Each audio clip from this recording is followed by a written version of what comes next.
Welcome to The Explainer. Today, we're taking a look under the hood, literally, to trace the fascinating and honestly sometimes truly alarming journey of alcohol through the human brain. We're going to break down exactly what happens up there when a person drinks.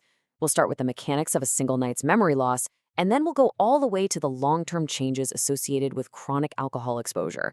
It's a journey that reveals just how vulnerable, yet incredibly adaptable our brain chemistry really is. So let's dive right into this. You know the trope, right? Pop culture movies like The Hangover or What Happens in Vegas love to joke about waking up with absolutely zero memory of the wild antics from the night before. It's usually a comedic setup, characters retracing their steps to figure out how they got a tiger in their bathroom or how they accidentally got married. But the actual science behind why we forget the night before, it's incredibly complex, deeply rooted in our neurobiology, and honestly, way more profound than just a Hollywood punchline. So that brings us to section 1, anatomy of a blackout. Let's look inside the brain and see what exactly causes the lights to switch off. Think of your memory like a really sophisticated dual-channel recorder. Notice the stark distinction here and how the brain categorizes our life experiences. Your long-term memory is split into explicit memory, which requires conscious effort, like, remembering conversations, names, or specific events at a party, and implicit memory, which handles your unconscious procedural skills, things like tying your shoes, unlocking a door, or riding a bike. While alcohol acts like a highly targeted signal jammer, it completely blocks that explicit channel from recording new events. But meanwhile, the implicit memory channel, it remains fully intact and operational, just humming right along in the background. And this fascinating discrepancy creates a bizarre state that researchers sometimes call navigation mode. Because implicit memory is still working flawlessly, a heavily intoxicated person can walk, talk, calculate a tip, and even direct a cab driver safely home. But because the explicit memory recorder is jammed and turned completely off, they're going to wake up the next morning with absolutely zero recollection of doing any of it. Their brain was functioning on autopilot, successfully navigating the physical world, but it simply wasn't saving the data.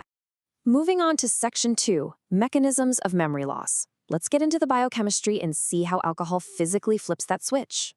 Okay, so it all comes down to a small, seahorse-shaped structure deep inside your brain called the hippocampus. The hippocampus is essentially your brain's master memory consolidation center. When a person drinks rapidly on an empty stomach, it causes a sudden, rapid spike in their blood alcohol concentration. And this sharp influx of alcohol severely disrupts the delicate environment of the hippocampus. It basically short-circuits this critical region's ability to do its main job, which is sorting and saving your night. A healthy memory process requires 3 very distinct stages. Step 1, encoding the information as you experience it. Step 2, storing that information in the brain's long-term architecture.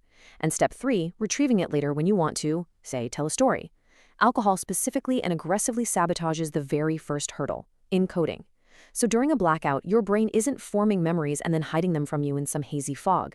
No, those memories are simply never formed to begin with. The tape was literally never rolling. And obviously, you can't retrieve what was never encoded. If we zoom all the way into the molecular level, alcohol is basically altering the brain's baseline electrical signals. First off, it boosts GABA, which is your brain's primary inhibitory signal. Think of it as slamming hard on the neurological brakes. But at the exact same time, it blocks NMDA receptors, which are responsible for your excitatory signals. So that is essentially taking the foot completely off the gas pedal. This combined double whammy effect drastically decreases something called long-term potentiation, or LTP. LTP is the microscopic strengthening of synapses that allows learning and memory to physically occur. Without that potentiation, the recording stops entirely, and the memory goes completely dark. Now for section 3, the chronic brain and those long-term realities.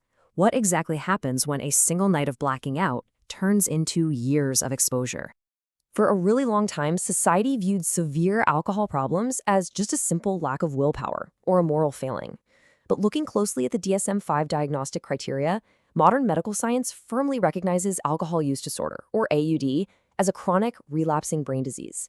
It's diagnosed through a very specific set of behavioral and physiological criteria, things like building a high tolerance and experiencing physical withdrawal. And these criteria aren't just personality quirks, right? They're outward reflections of profound underlying physical changes in how the brain's neural networks are currently operating. Over time, chronic alcohol abuse physically changes the actual architecture of the brain. Advanced imaging shows a literal shrinking of gray matter, particularly in the prefrontal cortex. Now, that's the exact area that governs higher executive function, complex decision-making, and impulse control. Plus, it damages the white matter. These are the fibrous nerve connections, like the corpus callosum, that act as high-speed highways, allowing different parts of the brain to rapidly communicate. This tangible physical structural damage directly impairs a person's ability to regulate their emotions and behavior, which makes the disease incredibly hard to overcome through sheer willpower alone. What's more, the brain's natural reward system is essentially hijacked, getting locked into this devastating, repetitive three-stage cycle.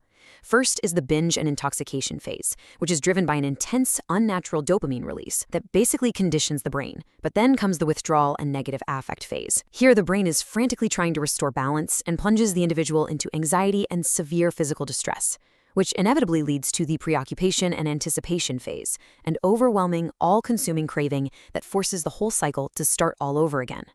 Which leads us to Section 4, diagnosing and treating AUD. Fortunately, there is a road to recovery. We are not helpless here. So, accurate diagnosis is absolutely the critical first step in treating any disease. Comparing the older clinical biomarkers like CDT to the newer PEETH biomarker reveals a huge advancement in addiction medicine. Older markers often lack sensitivity and, frankly, could be thrown off by underlying liver disease. However, PEETH is a direct metabolite formed only in the presence of ethanol. It provides a highly accurate, direct measure of recent heavy alcohol consumption over the past 2 to 4 weeks.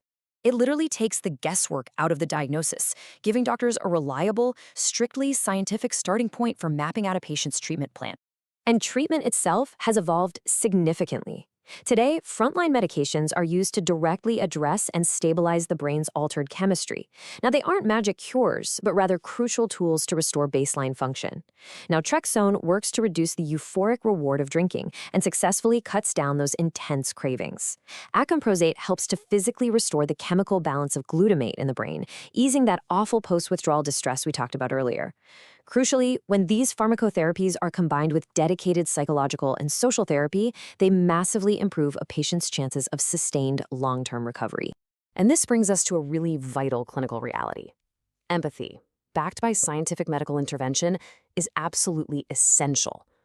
When we truly recognize that a patient's brain structures and deep reward circuits have been physically and chemically altered, it underscores an undeniable truth. Simply telling someone to just stop drinking isn't going to work.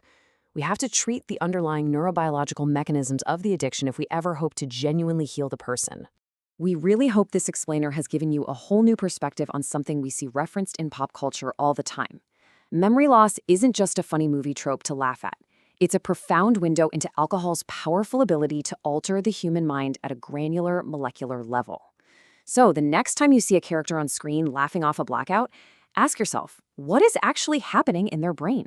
Thanks for joining me for this explainer. Keep questioning the world around you. Knowledge grows through sharing. What are your thoughts on today's topic? Let me know in the comments below. Don't forget to subscribe as we continue to grow together.